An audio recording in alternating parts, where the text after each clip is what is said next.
Well, welcome everyone to the webinar jointly produced by TechVision Research and VO on Know Your Worker, the intersection of worker risk and identity and access management. So what we want to cover today is we want to start with just a little bit of background about TechVision.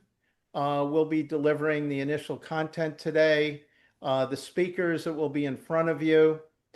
We want to then take a look at insider threats, because if you think about it, this whole topic of know your worker has fundamentally changed over the last 5 to 10 years.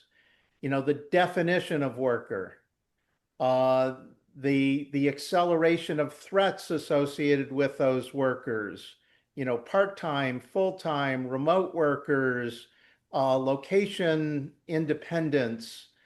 Uh, and that's before we add a lot of the complexity and the speed and the threats that are being both protected in advance today, as we see artificial intelligence increasingly leveraged, and we see enterprises that are moving from being traditional enterprises to what we call digital enterprises. So we're going to spend a lot of time taking a look at these insider threats and how that interacts with Know Your Worker and a solid identity and access management foundation.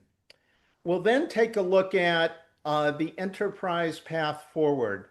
And one of the things TechVision does, and I'll talk about that in a minute, is to spend a lot of time working with global 1,000 enterprises, working on their identity, access management, governance, security, and digital enterprise strategies and programs.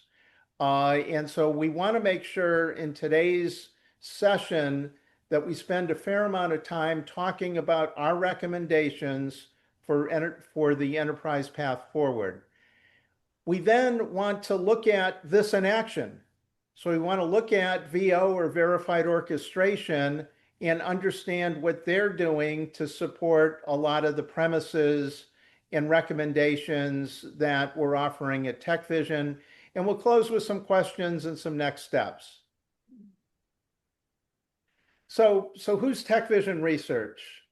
We're a research and consulting firm, and it's important to know that we do both. That takes a look at cybersecurity and identity management and governance. We look at it from an enterprise perspective. We look at innovation and kind of where the puck is going in terms of technology. But what's really critical is we have an extremely, and you'll meet three of our team today, but an extremely experienced group that has done literally hundreds of consulting projects with global 1,000 organizations and has been doing research in this space for the last 30 plus years. A critical aspect of TechVision that I think will resonate in this discussion today is the fact that we have the experience and the base to net out how to connect these dots, how these pieces fit together. So identity, governance, security, these digital programs that are going forward are all connected or joined at the hip, so to speak. So let me talk a little bit about the TechVision team that'll be on this call today, and then I'll shortly turn it over to Doug. My name is Gary Rowe. I spent about 12, 13 years as president of a firm called Burton Group that did extensive research and consulting in this space. We sold the company to Gartner, and I was co-president of Gartner for Technical Professionals. I then subsequently built and sold a few companies, but then got back to kind of my roots and started TechVision Research uh, uh, 10 years ago in June. And with the mission of focusing on supporting large enterprises in the technology areas I just talked about. Doug Simmons ran consulting at Burton Group. He ran global consulting for identity and security at Gartner. He's managing director of our consulting services at TechVision, and also one of the top identity and access management analysts out there. Gary Zimmerman has extensive work building technology companies, looks at this from both the technology perspective and the business perspective. And I had the opportunity to work with Gary back at a company that was doing decentralized identity and verifiable credentials years ago. And he's kind of led a lot of the efforts in that area and also written several reports at TechVision in that area. So let me just say a few words to close this out from my perspective. TechVision is doing a tremendous amount of work in trying to figure out how identity and access management needs to morph to try to support these new digital enterprises, to support this increased attack spectrum that we see. And know your worker is a key part of that. And one of the things we need to do, and the Identity Foundation needs to support, is to better handle these insider threats. So with that, I'd like to turn it over to Doug. Thank you, Gary. I'm the guy not named Gary, Yeah. and it's a pleasure to speak with you all. So insider threats is an area that I personally have been working on my entire career, 35 years to be exact. Insiders are the people who get the work done, right? They're the workforce employees. As the data point on the top says, though, insiders or human workers, human, I note that I say, their failures account for 75% of all data breaches and ransomware attacks today, either by human negligence or malfeasance. So by accident or on purpose. What's interesting, though, is Gary alluded to fundamentally at the beginning here, was that insiders is a loaded term nowadays. Back when I was doing this 35 years ago, it was very straightforward. We didn't even have a lot of contractors on board in those days. We had some, but not as many. Over the span of the last few decades, what comprises a workforce has changed dramatically. And I think everybody that will resonate with everyone who's listening here. What we have here now are a multitude of people who come in from very distributed organizations around the globe who work on our systems. And when we get into 5,000, 10,000, 20,000, 100,000 worker organizations that are spread around the globe, it becomes an exceedingly difficult, arduous task to manage these people and manage their access rights to the information kingdom that we protect. So as I put here in my bullet points here, there's full-time employees managed in HR and payroll, right? That's traditional, that's what we grew up, but that changed radically through the 90s, the 2000s, and goes today with a multitude of contractors being hired into various departments in the organization that are not reflected in HR many times, or reflected in HR, but only minimally. But the bottom line is there's loose threads. It gets worse, though. When we have managed service providers or MSPs who become responsible for running our network, our cybersecurity infrastructure, all kinds of things, have access to our data from offshore locations. Doesn't matter if they're in America or if they're in offshore locations. They have access to things, and we don't know them very well because they're 2, 3, 4 times removed from our HR vetting process. And that's really what we're going to dial in here. Then we have supply chain partners interacting with the enterprise, resource and planning, ERP systems.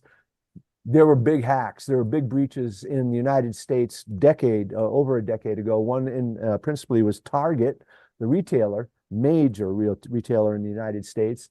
that was breached by a heating and air conditioning, an HVAC vendor being able to get into the systems and use, guess what, the word password to be able to change configurations and steal an enormous amount of credit card data from tens of millions of target customers. Then there's business partners, vendors, and more. And many have access to the organization's online and social media presence, so they can start to dictate how your organization is viewed in small circles or wider circles, depending on the social media reach. Sensitive information, application development environment, system configurations, these things start to leak out. But wait, there's more. When I talked about insider threats, at the top line, I said human worker failures. Guess what's happened, as Gary alluded to earlier? We now have artificial agents, artificial intelligence agents. We call it agentic AI, that are starting to permeate through the organization. This is a significant threat because they pose as insiders. There's what we call shadow IT in many cases that are bringing these insider agentic AIs to bear, and managing them becomes even more difficult. So the point I'm trying to make on this one slide is that the complexities associated with managing insider access to information in your organization, sensitive information, this could be regulatory compliance protected, intellectual property, a whole host of things, personal identifiable information, is significant. An insider threat has the potential for to use their authorized access or understanding of an organization to harm that organization. When I say understanding of an organization, I used to use the phrase tribal knowledge for many years in terms of people learning about how an organization works, what makes it tick, where the skeletons are, where the weaknesses are, all kinds of things. The harm can include malicious, on purpose, complacent, negligent, unintentional acts that negatively affect the integrity, confidentiality, and availability of the organization, its data, its people, and its buildings, its facilities. Remember ICA, integrity, confidentiality, availability, all of these things, the basic pillars of cybersecurity, are under threat because we have the ability to have unauthorized disclosure of information. A significant one, number two, influence operations and social engineering to begin to work on people from outside or work on agents as they're self-learning to train them to do something bad to the organization. Be intentional or unintentional loss or degradation of departmental or corporate resources or capabilities, corruption, including participation in transnational organized crime, espionage, intellectual property theft. This is huge.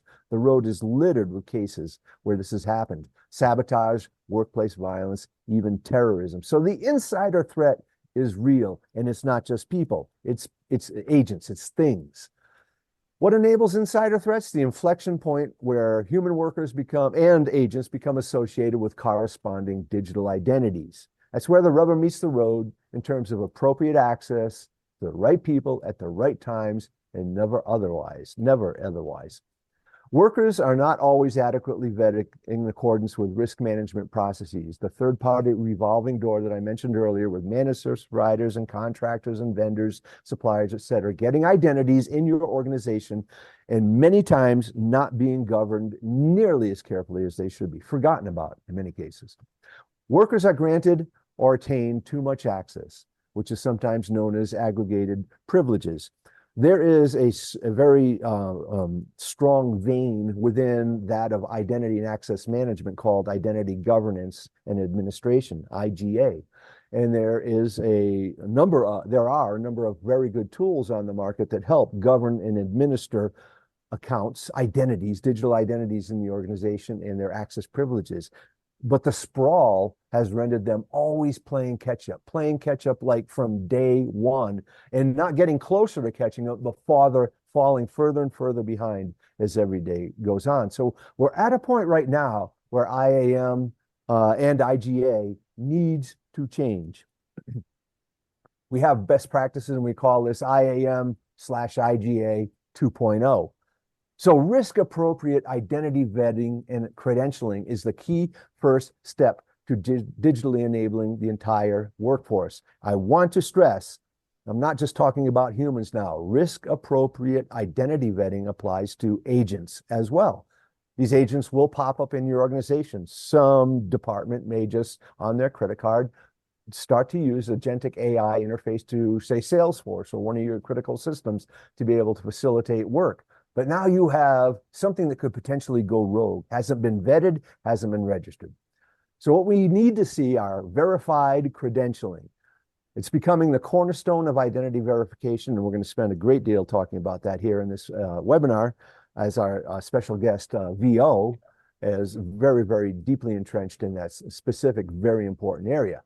Personhood credentials, as I mentioned, is a subset of this. They're necessary to determine if interactions with resources are from human workers or from agents. This is the world we live in now, and it's changing rapidly. Knowing who or what an entity is has become paramount to determining what access to give, how much to trust, and what levels of risk management and activity monitoring should be assigned. My friends, this is what zero trust is all about. We've been talking about this now for several years. Zero trust now really means identity management and governance and administration, knowing what it is or who it is we're interacting with. Careful management of workers and agents' digital identities and access privileges is a cornerstone of IAM 2.0 for nearly every organization, shape, size, and industry. This is where a control architecture can be the place where actions by humans and agents are limited in terms of damage they can potentially cause. TechVision has a very robust identity and access management reference architecture that we've developed over the years, going to continue to evolve, especially now with the rise of AI. One thing I want to stress, AI isn't always just the bad guy in terms of agentic AI and not knowing what these things can do, but AI is now has the capability of becoming a very important resource in making the governance and administration aspect of digital identities much more fruitful, much more accurate, much more, say, reducing the complexity or increasing the speed with which we can keep up with those changes. Remember how I said earlier, never catching up. AI, if properly used, can help us catch up and keep this in a robust state in terms of knowing who or what has access to your systems. Now, what I want to do next is dive into verifiable credentials. Now, I want to hand this over to Gary Zimmerman. And Gary, would you take it from here and dive into the verifiable credentials aspect of this? Of course. Thanks, Doug. First, talk a little bit about what are verifiable credentials. What they are digital versions of everyday IDs that can be checked by anyone, anywhere, just like checking a physical ID or document, but faster, more secure, and with better privacy for the holder of that credential. What are some of the key features associated with these? Well, they're tamper evident. So in an electronic exchange, any attempt to change this will be something that's evident. So someone who is verifying this credential can see whether or not it's been tampered with before they assign any risk to it. They're private. Only the person who owns the credential decides when and with whom to share it. This means that they'd have a little bit more control over the privacy associated with it, and they only give the aspects of the credential that are necessary to complete the transaction. They're instantly verifiable, so someone who's a relying party in the identity parlance can check quickly as to whether or not this credential is correct by looking at the digital signatures associated with the issuer of that particular digital credential. So when we talk about how this works, the W3C verifiable credentials standard issued by the World Wide Web Consortium is something that has been in place for about 5 years. Their latest version just came out that basically, has improved on some of the standards associated with it. But basically, it creates a flow of credentials that's shown in the diagram that's shown below. So there is an issuer of a verified credential, and that issuer specifies basically the schema or the standard by which that particular credential will be formatted so that people can use it. So for instance, someone who's issuing a mobile driver's license produces a schema that gets registered in a common data registry that says this is how I'm going to parse the information I have so that anybody who gets that credential knows how to understand it. The next person in this is something called a holder. And the holder requests a verifiable credential from an issuer and takes that information and stores it in a wallet, and then can use that information in any way that it needs to when it needs to have that information verified. And so the third part of this triangle is the verifier. The verifier requests particular information from the holder about the credentials. The holder creates what's called a presentation and signs it digitally and sends it to the verifier. The verifier knows that it's come directly from the holder and then can go and take a look at the credentials underneath that presentation and verify through the signatures that those are in fact valid credentials. Last year, with the rise of agentic AI, people started to think, well, is there a way for us to, at the very beginning, check to see whether somebody's, a real person or if it's a bot or an AI agent? And they started thinking about using verifiable credentials to do just that. And that's where they came up with this standard called a personhood credential.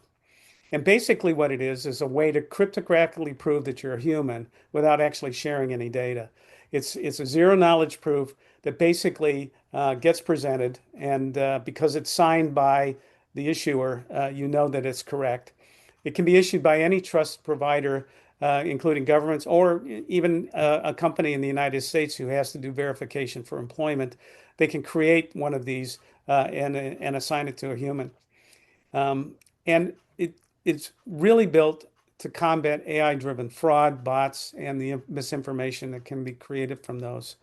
And it enables the scalable trust because it separates humans and AI in the digital spaces.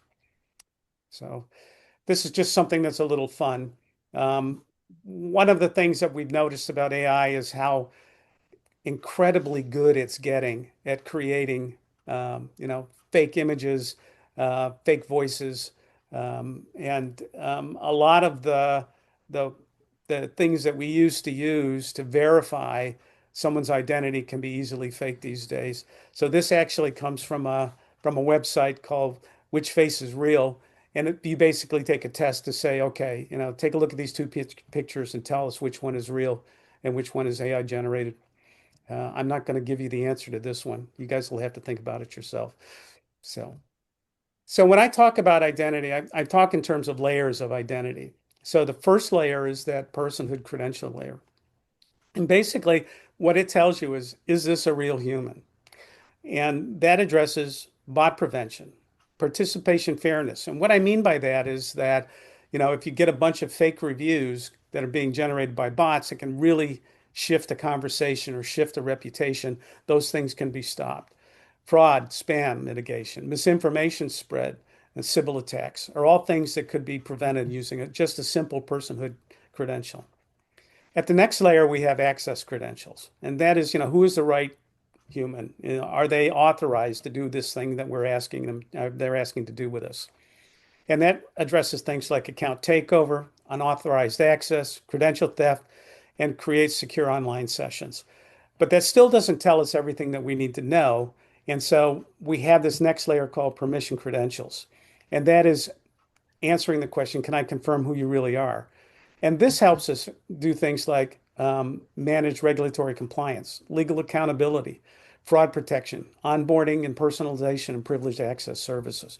So when you think about it, someone can get on my website and as an authorized human, but when they want to actually do some kind of a transaction, like buy something, they have to give us other information, right? And that other information is what's going to help us with regulatory compliance, fraud protection, and establish legal accountability, right? So it's a layer above knowing who you are. It's getting other information.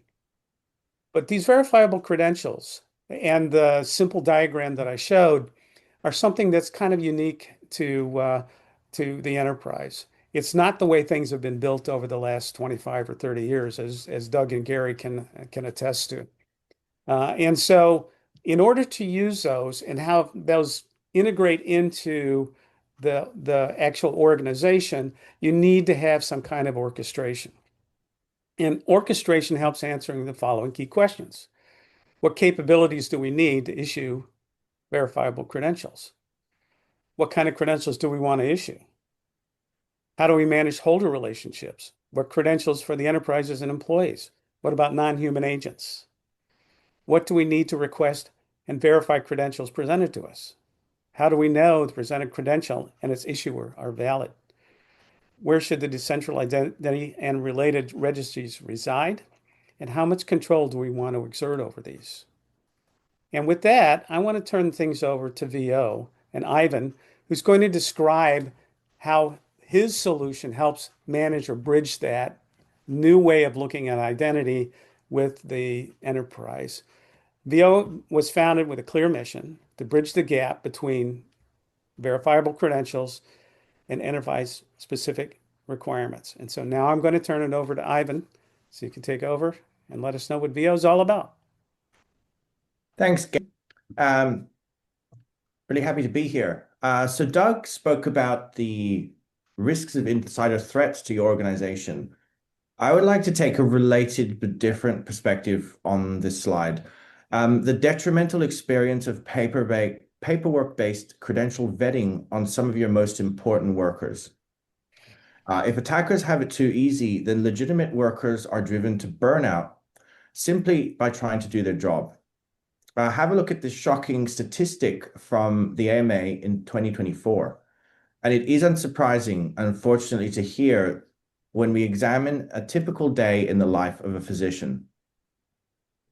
Now, let me paint a picture that many of you in healthcare will recognize immediately. Dr. Sarah Johnson, emergency room physician, she's excellent at her job, but she's part of that 45% experiencing burnout. Why?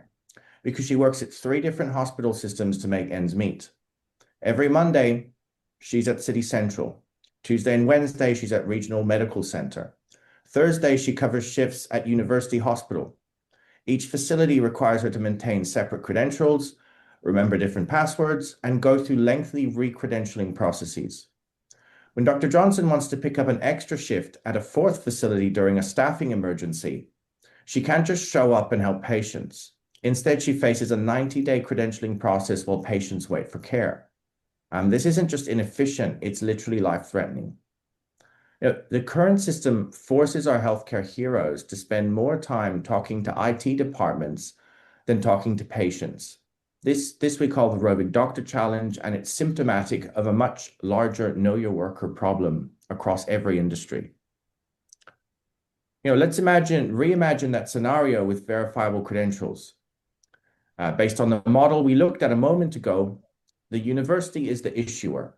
They place a digitally signed verifiable credential for the doctor's medical degree into her secure digital wallet. She is the holder. When she arrives at a new hospital, the hospital is the verifier. They simply request digital proof of her license and her degree. She presents the credentials from her wallet with a tap. The hospital system can instantly verify the authenticity of the credential. The process takes seconds, not weeks. This is the power of verify once, use everywhere, empowering the individual and increasing security and privacy. We focused on healthcare just as a really important example, but this challenge extends far beyond hospital walls. Whether you're managing construction workers moving between job sites, consultants serving multiple clients, or IT contractors supporting various departments, the fundamental challenge remains the same. Your average employee today interacts with 87 different applications. That's 87 potential points of failure, 87 opportunities for credential compromise, and 87 admin headaches for your IT team. Add in the complexity of contractor turnover with over 40% churn rates in many industries, annual churn rates, and you're looking at a constant cycle of provisioning and deprovisioning access. Meanwhile, your supply chain might involve 5 to 10 tiers of partners, each needing appropriate access to your systems. The statistics we shared earlier aren't just numbers. They represent real businesses suffering real consequences. When 75% of data breaches involve human worker failures, we're not talking about sophisticated nation-state attacks. We're talking about Bob from accounting clicking the wrong link, where Sarah, the contractor, still having access to systems 3 months after her contract ended. The question isn't whether your organization faces these challenges, it's how quickly you can implement solutions before they become your biggest security incident. Now, I know what some of you are thinking. We already have IAM systems. We have AD, we have SSO. Why isn't that enough? And really, the reality is that traditional IAM was designed for a simpler world, one where employees worked at desk, used company-owned devices, and accessed applications within the corporate firewall. And that world doesn't exist anymore. Today's distributed workforce creates identity silos everywhere. Your HR system knows who's employed, but it doesn't know about the contractor hired directly by the marketing department. Your AD manages internal users, but what about the managed service provider accessing your systems from offshore? Manual processes mean that when someone changes roles, their access changes might take weeks to propagate across all systems. Meanwhile, they're accumulating privileges like digital sediment, permissions they needed for temporary jobs that never got cleaned up. When a compliance audit comes around, can you definitively say who had access to what system at what time? Most organizations discover they can't answer that question with confidence. That's not just a compliance risk, it's a fundamental security gap that traditional IAM simply wasn't designed to solve. This is where verifiable credentials represent a fundamental shift in thinking. Instead of each organization maintaining its own identity silo, we create an ecosystem where workers own and control their own VCs. Think of it like a digital version of your driver's license. When you show your license to a police officer, they don't need to call the DMV to verify it's real. The security features built into the license itself prove its authenticity. VCs work the same way, but with cryptographic security that makes them impossible to forge. Dr. Johnson, our roving doctor, would have her medical degree, board certification, and current training credentials that are specific to each site stored in her digital wallet. When she arrives at a new facility, she can instantly prove her qualifications without waiting for manual verification processes to take place. But here's a crucial difference. She only shares what's necessary. If the hospital needs to verify she's a licensed physician, she doesn't need to share her home address or social security number. The credential proves her license status while preserving her privacy. It isn't just more convenient, it's more secure.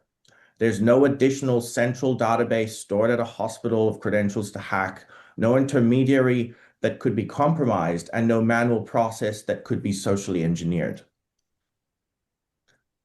Our mission at VO is to work with enterprise customers and bring VCs to the enterprise. And these are the main barriers and objections we hear from customers. The main one is we've invested millions in our current identity infrastructure. Do we have to throw it all away? And the answer I want to definitively clear here and show you how is absolutely not.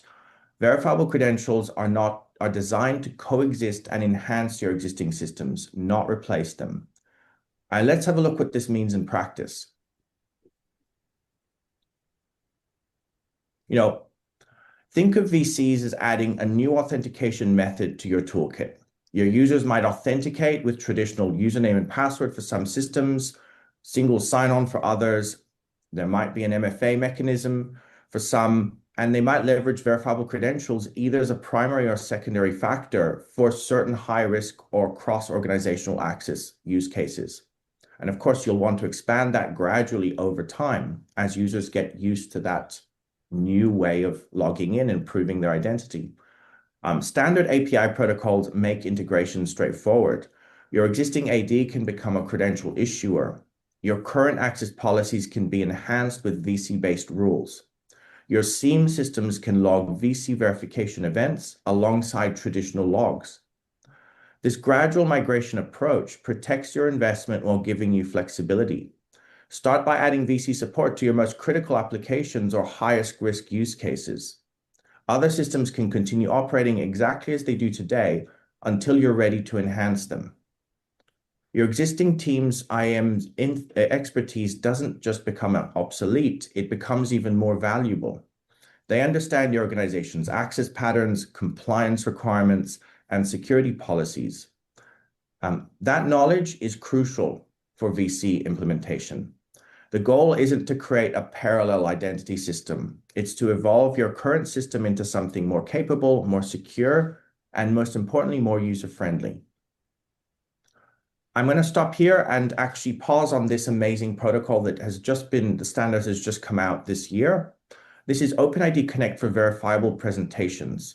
This extends OpenID Connect's ability to request and present verifiable credentials. It therefore introduces the new VP token, which is all JOT-based. Everyone understands JOTs. We use JOTs everywhere to convey verifiable presentations, and integrates the DIF presentation exchange into the claims request parameter to specify the RP's requirements regarding the credentials to be presented, as well as help the verifier process the result. What does this mean? What is the business value of this standard? It enables you to essentially plug in VC capabilities into your traditional OIDC infrastructure and platforms using JOT-based exchange of messages, allowing you to enhance your authentication infrastructure with the power of verifiable credentials. This means you can take your Okta, your Ping, your Entra, and just plug in either a primary or a secondary authentication factor, or a step-up authorization factor with a VC presentation. And I'm going to introduce verified orchestration, or what we do, VO for short, which was built from the ground up for enterprise requirements. We understand that you need more than just the technology. You need a solution that integrates with your existing identity and security infrastructure and scales to support your entire organization. The platform provides seamless integration with existing IAM systems through standard APIs and protocols. You don't need to rebuild your identity infrastructure, you enhance it. VO provides all that integration capability that you need, along with enterprise capabilities such as audit trails and strong privacy controls and RBAC. The architecture scales to support millions of users and credentials without performance degradation or the need to manage and maintain any additional infrastructure. VO is a comprehensive enterprise-ready VC platform designed for extremely rapid no-code configuration, as well as easy SDK and API-centric developer-friendly tooling.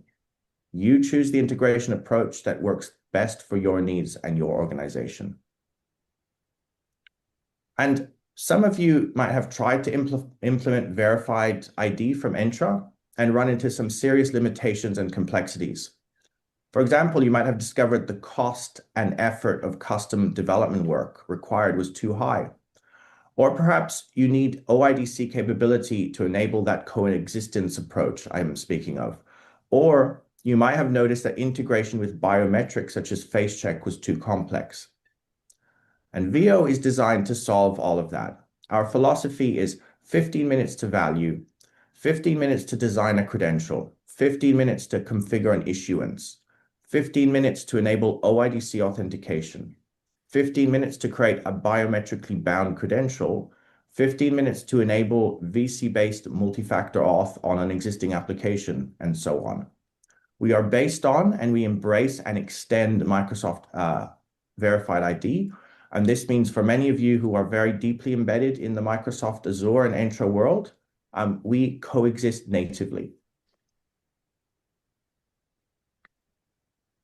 And again, let me move away from product to share some critical success factors that we've seen in organizations that start with VCs. First, think small but start big. Your pilot really should be significant enough to demonstrate real value, but contained enough to manage risk. User experience is absolutely critical. The most secure system in the world is useless if people won't use it or work around it. The credential presentation process needs to be simpler than what it replaces. Governance, can't be an afterthought. Before you issue your first credential, you need clear policies about who can issue what types of credentials, how they're verified, when they expire, what happens if they're compromised, how do you reissue them. If you can't articulate the business case for change to non-technical executive leadership, then internal sponsorship and funding will be near impossible. We have a lot of experience in doing this. We can help you with this part. Business cases are not fun to do. We do them a lot.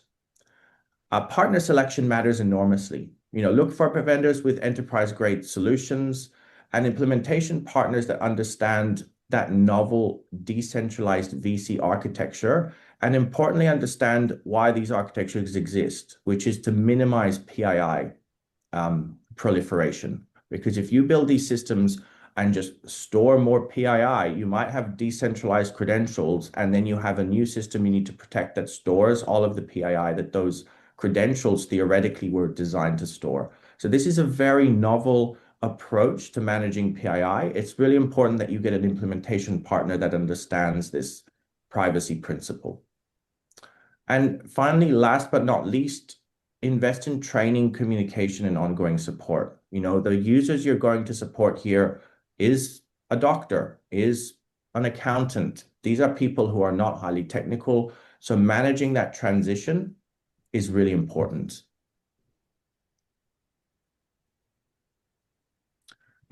Technology is only successful if people use it. One of the biggest wins with VCs is the ability to drastically improve that user experience. The current state for most employees is password fatigue and complexity. And the future state you're building towards is simple and intuitive. A single, secure digital wallet on a device they already have. This wallet allows them to log into applications and prove who they are, with biometric controls for additional security, all without traditional passwords. By focusing on making this journey seamless, you really not only increase security, but drastically improve employee satisfaction and productivity.